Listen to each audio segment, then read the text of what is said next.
I'm gonna go ahead and keep it a buck and say that Nickelodeon All-Stars is a blueprint. It is a template for any universe to create their own Smash game. Now we know that Super Smash Bros. Isn't the only game in town that has the exact same formula that has kept it alive for almost 20, or maybe at this point 20 plus years.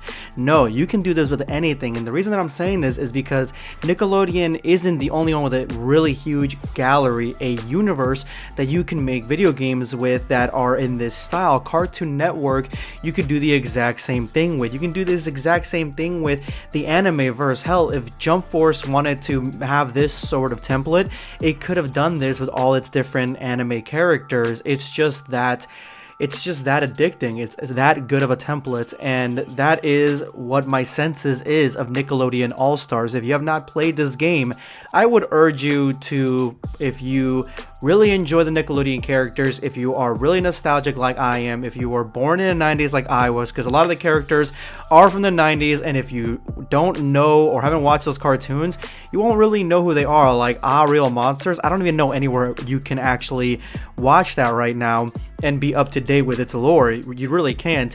The Loud House is probably the newest thing on there, and the only reason I know of it is because my kids are watching it. And so when I play this game, I play this game with my kids, and it's a lot of fun. They play with their friends and they have a blast because it is basically just Smash with your favorite characters. Now, the one thing that this game does right is it gets every single character down extremely well. Not only are their taunts faithful to their series, but their fighting moves, their attacks, everything is extremely extremely centric to them. It is what makes up these characters. There are little moments from the series that are different attacks. I would say Cat Dog is probably my favorite character in terms of fighting style, because a lot of it is Cat shoving Dog into people and using Dog as a weapon, which if you've seen the series, which I mean, it's only like a select handful of you if you guys were born a long time ago and are watching it, because I don't know anywhere you can watch Cat Dog right now. It is a callback to how Cat treats Dog in the series. It's just extremely faithful that way, and it's a lot of fun. The best part of the entire thing right now, in my opinion, is the Avatar characters. It's been a long time people have been asking for an Atla game, and I actually, one of my first videos that I covered on this channel was talking about a fan-made Atla game, Avatar: The Last Airbender, that was coming out, that is fan-made, completely 100% fan-made, and people want that. People are excited to get something like that, but there's nowhere that you can play a game like that except for in this. You have 3 Avatar: The Last Airbender characters, and some would say some of the best. You have Avatar, Aang, you have Avatar Korra, which, I mean, if you haven't watched Korra, then I don't know what you're doing with your life, because it's completely underrated, and Korra is a really good character, really great character actually.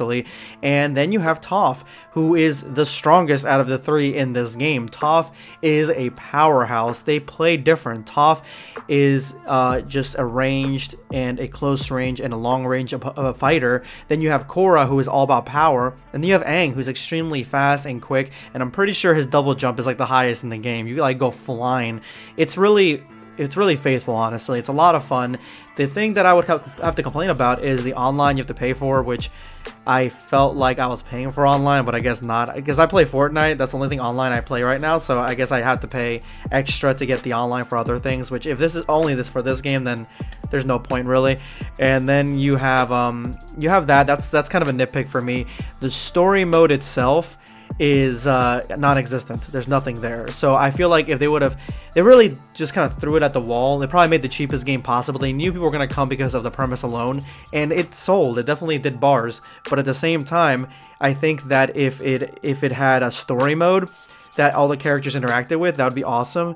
But then that'd probably hike up the price because of the fact that you'd have to get the voice actors or people that sounded like the voice actors. You'd have to pay voice actors. There's no voices in this game, which is also a bummer.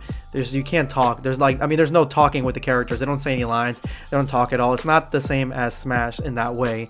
So is this a Smash killer? I think this is the beginning of the Smash formula for everything. I think this works with anything really. You can apply this to everything, and in that way, I do think that it's not just this game that kind of kills Smash, or like at least ends its supremacy. It's not just this game. It's the formula that can be given to everything, essentially, that can be molded to everything. That is in essence, that's exactly what this game is doing. And honestly, I think it's a lot of fun. It is a lot of fun, and I can already see them adding more DLC characters to it.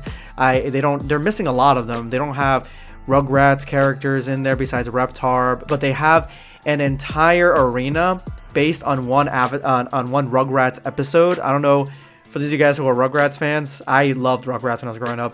There's this episode where they're in a playground and it's a Western. They're pretending it's a Western. That whole idea is part of a stage. There's a lot of love in the game. You can tell the people that played this, they had a lot of fun and they loved Nickelodeon cartoons. And honestly, Cartoon Network should do this next, because it's like, I wanted to play Dexter's Laboratory. My son has been watching Courage for Halloween, like Courage the Cowardly Dog. He's like, and he watched the Scooby-Doo and Courage movie, and he's like, where's the pink dog, out in the middle of nowhere, where's he? And I'm like, no, that's Cartoon Network, son, sorry. And so, they could do this with anything. They don't have Jimmy Neutron or Timmy Turner. So you can't enact the Jimmy Timmy Power Hour here. That's definitely going to be a DLC. And then you have like the rest of the Avatar characters. You have so many different characters. You can even put obscure characters like Angry Beavers in here. It would work just fine. This is a lot of fun, honestly. This is a lot of fun, and I would suggest you guys, if you have not played it, definitely play it. This is going to be Sunscape signing off. Take care, guys.